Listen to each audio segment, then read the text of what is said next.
តពីយើងកាត់រួចចន្ទឋានដែលយើងកាត់ភ្ជាប់នឹងតខេ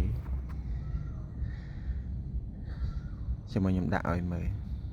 យើងកាត់មើលទៅគឺរូបភាពវាបែបនេះ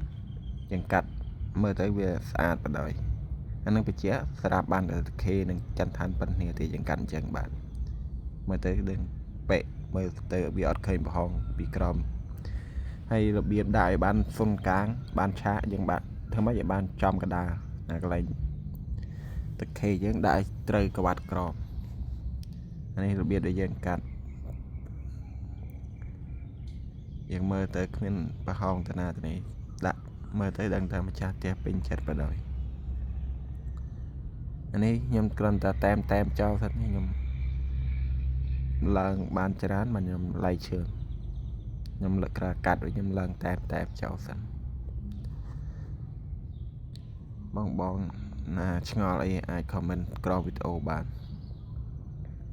ខ្ញុំចេះតិចតួចខ្ញុំនឹងប្រាប់